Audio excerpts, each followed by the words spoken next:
ফিলিস্তিনের আকাশ থেকে কান্নার আওয়াজ শুনতে পাই, হায়নাদের ওই তীরগুলিতে একটু মনের স্বস্তি নাই। ফিলিস্তিনের আকাশ থেকে কান্নার আওয়াজ শুনতে পাই, হায়নাদের ওই তীরগুলিতে একটু মনের স্বস্তি নাই। হারানো সেই ইমানি শক্তি জাগাও আরেকবার, হারানো সেই ইমানি শক্তি জাগাও আরেকবার।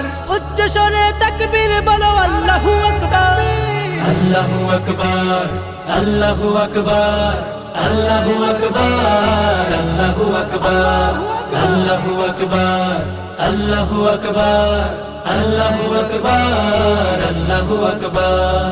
রক্ষা করো প্রথম কিবলা মুসলমানের প্রাণভূমি, খতম করো তাদেরকে আজ লক্ষ্য পানে যাও তুমি। রক্ষা করো প্রথম কিবলা মুসলমানের প্রাণভূমি, খতম করো তাদেরকে আজ লক্ষ্য পানে যাও তুমি। তোমার হাতেই আসবে বিজয়, আসবে রে আবার।